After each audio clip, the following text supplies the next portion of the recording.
budzisz się pewnego dnia, czując ciężar świata na ramionach. Dawne marzenia pozostawiają teraz gorzki posmak żalu.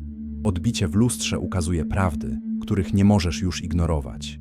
Przed szkłem widzisz kogoś, kto zamienił cenne lata na drobne chwile, które nigdy nie przyniosły znaczenia. Kogoś, kto zmarnował potencjał, szukając jedynie przetrwania, a czas szukając aprobaty. Rośnie w tobie cicha panika, cienki głos mówiący: to życie nie miało być twoje. Jednak uciszyć ten głos jest łatwo. Wystarczy zgubić się w sieci, udawać radość, śmiać się z rzeczy bez sensu, przetrwać kolejny dzień w rutynie, która wydaje się należeć do kogoś innego. Pomyśl poważnie, ile czasu twojego istnienia zostało zmarnowane na próbach zadowolenia tych, którzy nawet nie zauważyliby twojej nieobecności jutro. Nietzsche prowokuje nas.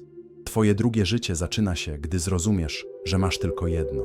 A większość ludzi jest daleka od tego zrozumienia. Żyją tak, jakby mogli wymazać własne błędy, odkładać marzenia na zawsze, lub jakby przeprosiny naprawiły dekady nieobecności we własnym życiu. Prawda jest taka, że nikt nas nie nauczył żyć. Nauczono nas być posłusznymi, podążać już wydeptanymi ścieżkami, wymieniać cudowność na stabilność, oferować marzenia w zamian za przetrwanie. Zostaliśmy doprowadzeni do mylenia samego aktu istnienia z prawdziwym życiem. Aż w pewnym momencie coś rozbija tę iluzję. Może to być śmierć kogoś, kogo uważałeś za wiecznego. Może być to rozczarowanie, które burzy twoją tożsamość. Albo po prostu szok obudzenia się pewnego dnia i nierozpoznawania już własnej twarzy. Cokolwiek to jest, przełamuje zaklęcie. I po raz pierwszy twoje oczy otwierają się naprawdę. Nieskończony czas był kłamstwem. Istnieje tylko teraz. Powietrze, które w tej sekundzie napełnia twoje płuca. Delikatna i gwałtowna szansa, by być całością, zanim stracisz wszystko i wszystkich. Zrób przerwę. Co zmieniłoby się dzisiaj, gdybyś zaakceptował, że jutra może nie być? Wtedy dzieje się coś nieoczekiwanego. Strach przed porażką ustępuje miejsca przerażeniu, zmarnowaniem tego, co pozostało. Przestanie proszenia o pozwolenie, by być sobą. Przepraszania za pragnienie więcej. Szukania oklasków, które nie będą miały wartości po śmierci. To wszystko staje się pilne. Rozumiesz wreszcie, że nie będzie zbawicieli. Żadne idealne okoliczności na ciebie nie czekają, ani nie będzie ostatniego wezwania. To teraz albo nigdy. Twoje życie jest w ruchu, czy tego chcesz, czy nie. Nietzsche twierdził, że powinniśmy żyć tak, jakbyśmy mieli powtarzać każdy dzień przez wieczność. Wszystkie decyzje, błędy i żale w to włączając. Pomyślałeś już o tym? Gdyby dzisiaj było twoją powtarzaną wiecznością, czułbyś wdzięczność czy rozpacz? Niepokojące piękno życia polega właśnie na tym, że wymaga naszej całkowitej obecności, nigdy nie gwarantując sukcesu, miłości czy drugiej szansy. Tylko pewność, że wszystko się skończy. A mimo to większość ludzi bardziej zajmuje się ozdabianiem grobu niż budowaniem własnego życia. Drugie życie nie zaczyna się od kupna samochodu, zmiany pracy czy adresu. Zaczyna się od prawdziwego zrozumienia, że żyje się tylko raz. To postrzeganie pali się w kościach. Niemożliwe jest zasnąć w ten sam sposób. Nagle zaczynasz żyć pośpiesznie, intensywnie, z większą wdzięcznością niż kiedykolwiek. Uczysz się odrzucać wszystko, co cię pomniejsza i mówić tak wszystkiemu, co budzi twoją pasję. Kochasz całym ciałem, przebaczasz bez trucizny i znów zaczynasz marzyć bez oczekiwania na pozwolenie. Przestajesz czekać na jakiś znak z zewnątrz, bo rozumiesz wreszcie, że prawdziwym znakiem zawsze byłeś ty. Cudem było obudzenie się. W tej świadomości następuje rodzaj ponownych narodzin. Nie nowa postać, ale ktoś w końcu gotowy być prawdziwym. Ból pierwszego życia nie znika, ale jest przyjęty, doceniony, a następnie uwolniony. Bo nikt nie może żyć, nosząc własną trumnę. Teraz spójrz w głąb siebie. Jakiego ciężaru jeszcze nie porzuciłeś? Mówią o marzeniu wysoko, ale wystarczy, że twoje marzenie zagrozi strefie komfortu innych, aby spotkać się z karą. Mówią, że wszystko jest możliwe, ale gdy próbujesz, jesteś niedoceniany i pomniejszany.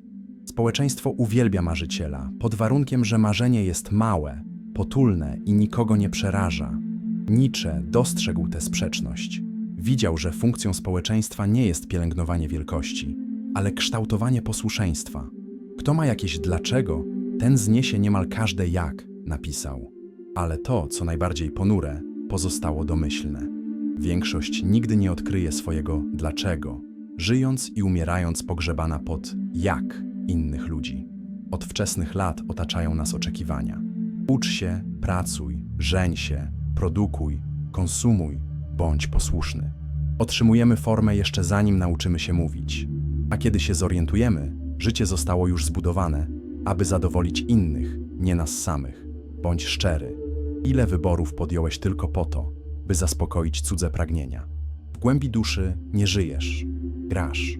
Każda decyzja, poświęcenie czy połknięte marzenie dokonuje się pod niewidzialnym osądem, jakby wyimaginowana publiczność obserwowała każdy twój krok. Pozostajesz w pracach, które wysuszają twojego ducha, w relacjach, które wysysają twoją energię, ignorując swoje pragnienie uczenia się, swój wewnętrzny płomień, swój talent. Wszystko po to, by nie sprawić komuś przykrości, gdziekolwiek by nie był. Ostatecznie ci, dla których tak bardzo się poświęcasz, nie będą nawet na twoim pogrzebie, a tym bardziej nie zapytają, dlaczego nie byłeś szczęśliwszy. Nietzsche twierdził, żyć naprawdę wymaga zniesienia izolacji, chodzenia tam, gdzie nikt nie śmie, nawet samotnie.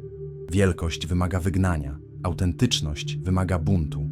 Tragedia nie tkwi w śmierci, ale w tym, że nigdy nie żyłeś, zanim umarłeś. Czujesz tę atmosferę wokół. Nie ma rozpacz, żal, którego nikt nie wyraża słowami, śmiech, który nie dotyka oczu, wakacje planowane jako ucieczki, tylko po to, by odetchnąć przed powrotem do duszącej rutyny, którą wybrali. To zjawisko to to, co Nietzsche nazywał instynktem stada, automatyczne przetrwanie tych, którzy wolą nie myśleć samodzielnie. Bycie zaakceptowanym daje większe bezpieczeństwo niż bycie wolnym, a pochwały za posłuszeństwo wydają się mniej groźne niż kary za autentyczność. Dostrzegasz tę prawdę? To uczucie, że gnijesz od środka, gdy zdradzasz to, kim naprawdę chcesz być. Możesz upiększyć swoje własne więzienie, pomalować je na złoto, udawać, że kraty są piękne. W końcu klatka pozostaje klatką. Wolność jest niewygodna. Wolność jest niepewna. Wymaga od ciebie przerażającej odpowiedzialności za samego siebie. I to ten strach sprawia, że tak wielu ludzi pozostaje uśpionych. Mówią sobie, teraz nie jest właściwy moment. Może w przyszłym roku. Po tym, jak dzieci dorosną, po przejściu na emeryturę.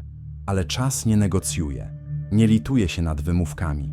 Dzień, w którym uświadamiasz sobie, że masz tylko jedno życie, jest prawdziwym punktem zwrotnym. Albo się obudzisz, albo będziesz śnić dalej, aż sen cię pochłonie. Nietzsche ostrzegał, kto nie stawia czoła własnej śmiertelności, zostanie zaskoczony przez żal. I czułeś to już, czyż nie? Ból, który nie pochodzi z nieudanych prób, ale z tego, czego nigdy nie miałeś odwagi spróbować. Żal nie jest czystą raną. Żywi się tobą. Niszczy każde wspomnienie tego, co mogło się wydarzyć. Iluzja mam czas znika, gdy przyglądamy się bliżej. Ile lat już minęło bez znaczenia. Nie tracisz życia od razu, ale stopniowo, w małych, niewidocznych zdradach. Zmarnowany dzień tutaj, odłożona decyzja tam, marzenie, które gnije, aż staje się tylko wspomnieniem tego, co mogło być. Nietzsche nie oferował jedynie filozofii. Oferował lustro, by nas skonfrontować, nie by nam schlebiać, bo prawdziwy strach jest tym, co nas budzi. Poczuj ten strach teraz. Strach konieczny, nawet piękny, zdania sobie sprawy, że istnieje tylko jedna szansa. Nie zostałeś stworzony dla komfortu ani bezpieczeństwa. Zostałeś stworzony, by podpalić świat celem, wizją, życiem tak wyjątkowym, że życie cudzymi marzeniami wywołuje w tobie odrazę. A teraz pozostaje pytanie, co zrobić z tą prawdą, która cię znalazła? Czas się kończy, czy tego chcesz, czy nie. Ten wybór nie jest teoretyczny, jest pilny. Każda sekunda wahania to prezent dla stada. Za każdym razem, gdy czekasz na aprobatę, tracisz swoją duszę. Poczuj ciężar tego. Nie ma czasu na udawanie czy zwlekanie. Nigdy nie będzie idealnego momentu. Tylko teraz. A teraz wymaga odwagi. Nie budzisz się od razu ogarnięty żalem. To nie jest jak błyskawica. Przychodzi podstępnie, jak zimna mgła. Zignorowana możliwość. Zrobię to później. nierozpoczęta rozmowa, marzenie, które przestałeś gonić. Początkowo wszystko wydaje się takie samo. Zwykłe życie na powierzchni, rachunki opłacone, urodziny obchodzone, wakacje zaplanowane. Ale w środku coś zaczyna gnić. Zauważasz, że uśmiechasz się mniej, nawet w chwilach, które powinny być szczęśliwe. Czujesz się bardziej pusty, nawet otoczony ludźmi. Budzisz się cięższy, niosąc bezimienną smutek. To nie jest smutek ani depresja, to powolna śmierć niespełnionego życia. Żal nie robi zamieszania. Szepcze w ciszy nocy, że mogłeś być kimś więcej. I choćbyś próbował zagłuszyć ten szept rozproszeniami, hałasem, pracą, zakupami, on rośnie, ponieważ żal nie dotyczy tego, co zrobiłeś, ale tego, czego się bałeś zrobić. Zatrzymaj się i poczuj. Cud istnienia przecieka między twoimi palcami. Nie będziesz żałował porażek ani ryzyka, które nie wyszło.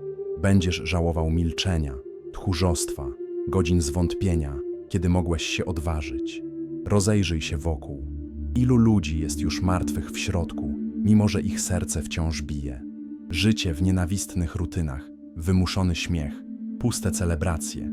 Żyją biologicznie, ale duchowo. Są chodzącymi grobami. Czujesz tę obecność, ciężar, pustkę, rozpacz kogoś, kto próbuje odwrócić uwagę od własnego wewnętrznego horroru. To jest los, przed którym ostrzegał Nietzsche. Nie umieranie czy cierpienie. To życie bez prawdy do tego stopnia, że nie czujesz się już żywy. Czy stajesz się jednym z nich? Na zewnątrz żywy, w środku martwy. Społeczeństwo uczy mierzyć wszystko liczbami. Pensja, obserwujący, majątek. Ale nic z tego nie pociesza cię nad ranem, gdy żal zaczyna pożerać to, czego nie przeżyłeś. Tylko jedno pytanie będzie ważne. Czy naprawdę żyłeś? Stałeś się tym, kim powinieneś być? Czy umarłeś w ciszy na długo przed tym, jak ciało cię opuściło? To nie sama śmierć przeraża. Prawdziwy strach to odejść, nie żyjąc naprawdę. Jeśli potrafisz poczuć ten strach w całości, może on stać się twoim zbawieniem. Strach ma dwie strony. Może cię sparaliżować lub może być impulsem, którego brakowało. Większość pozwala, by strach był łańcuchem utrzymującym małe i skrępowane życie. Ale ty możesz wybrać inaczej. Przekształcić strach w paliwo. Pozwolić, by popychał cię do przodu. Spalić iluzję nieskończonego czasu. Poczuj, jak ta odwaga rośnie w tobie. Odwaga bycia autentycznym, bez względu na cenę. Teraz stoisz przed wyborem. Zamkniesz się w znieczuleniu i udawaj, że wciąż masz czas, czy stawisz czoła przerażeniu obudzenia się do prawdziwego życia. Powrót do snu jest zawsze łatwiejszy. Udawanie szczęścia również. Ale nie tego potrzebujesz. Nie brakuje ci czasu, brakuje odwagi. Nie brakuje więcej motywacji, ale brutalnej szczerości. Nie brakuje dodatkowych lat, ale zaprzestania marnowania tych, które jeszcze pozostały. Ciche załamanie, powolna śmierć duszy przez żal jest do uniknięcia, ale tylko jeśli dokonasz wyboru, którego większość nigdy nie dokonuje. Żyć. Nie później, nie pewnego dnia, ale teraz. Pierwsze życie umiera bez ceremonii, bez łez, bez pożegnania. Umiera w chwili, gdy zdajesz sobie sprawę, że goniłeś za cudzymi marzeniami, które nie były twoje. Umiera, gdy przestajesz zadowalać ludzi, którzy nawet nie wiedzą, kim są. Umiera, gdy przestajesz przepraszać za to, kim jesteś. I być może to jest ten moment. Pozwolić umrzeć temu, kogo udawałeś. Drugie życie nie dotyczy ilości, szybkości, bogactwa czy hałasu. Chodzi o autentyczność, prawdę, głębię. Będziesz źle zrozumiany, odrzucony, stracisz ważnych ludzi, ale odnajdziesz siebie, a ta wymiana jest warta wszystkiego. Świat nie będzie ci bił brawa za wybór siebie. Przeciwnie, może cię znienawidzić. Każdy krok w kierunku autentyczności przypomina innym, że sami boją się odważyć. Niech poczują dyskomfort. Nie jesteś tu, by dopasować się do czyjegoś wzorca. Jesteś tu, by rozpalić swoje przejście, by wyraźnie zaznaczyć, że żyłeś. Poczuj ten wewnętrzny ogień, czekający na uwolnienie. Nietzsche widział największy grzech nie w cierpieniu, ale w przeciętności. Żyć tylko połowicznie, marzyć tylko połowicznie, trzymać duszę uśpioną. Życie twoim drugim życiem nie będzie łatwym zadaniem. Będą dni, kiedy wszystko będzie wydawać się niepewne. Dni, w których strach będzie krzyczał głośniej niż nadzieja. Ale pamiętaj, ból jest przemijający, podczas gdy żal jest na zawsze. Każdy krok naprzód boli, nie z powodu błędu, ale dlatego, że pozbywasz się starych skór, życia, które powoli cię zabijało. Będziesz tęsknił za dawnym sobą, tym, który akceptował brak szacunku, który podlewał martwe ogrody, który przepraszał za zbyt jasne świecenie. Ale powstaniesz, nie dlatego, że nie czujesz strachu, ale dlatego, że w końcu zrozumiałeś. Strach nie jest powodem, by się zatrzymać, jest paliwem, by iść dalej. Gdybyś wiedział, że masz tylko rok życia, nie zmarnowałbyś ani sekundy, próbując się dopasować. Przestałbyś tłumaczyć swoją wartość, pomniejszać się, by pasować. Nie czekałbyś na niczyje pozwolenie, by żyć w pełni. Żyłbyś w pośpiechu, z wdzięcznością, z dzikim zdumieniem wobec życia. Kochałbyś tych, którzy rozpalają twoją duszę. Zostawiłbyś za sobą miejsca, które sprawiły, że zapomniałeś, kim jesteś. Goniłbyś za marzeniami, które cię przerażają, bo to one są ważne. Twoje drugie życie nie zaczyna się, gdy świat się zmienia lub gdy ktoś cię rozumie. Zaczyna się, gdy ty się zmieniasz, gdy decydujesz raz na zawsze, że masz dość przetrwania i jesteś gotów żyć naprawdę. Jesteś na to gotowy? Aby w końcu żyć dla siebie, a nie dla innych? Pierwsze życie było ich, teraz drugie życie należy do ciebie. Pytanie nigdy nie będzie brzmiało, czy będę się bał. Strach tam będzie. Prawdziwe pytanie brzmi, czy wybierzesz życie mimo strachu? Ponieważ jeśli nie wybierzesz, spędzisz resztę dni nawiedzany przez ducha życia, które mogłeś przeżyć. Ale jeśli wybierzesz, jeśli zdecydujesz się płonąć intensywnie, nawet jeśli będzie to kosztować wszystko, co wydaje się bezpieczne, wtedy umrzesz tylko z wdzięcznością w sercu. Wdzięcznością za to, że nie odszedłeś, nigdy nie pokazawszy światu, kim naprawdę byłeś. Masz tylko jedno życie, kruchy i ulotny cud. Przestań ćwiczyć, przestań czekać, przestań tylko przetrwać. Żyj właśnie teraz, bez wymówek. Twoje drugie życie czeka. Zaczyna się w chwili, gdy przestajesz udawać, że masz czas. Jeśli to wideo obudziło coś w tobie, napisz w komentarzach: jestem gotów żyć moim drugim życiem. Nie jutro, nie któregoś dnia. Dziś.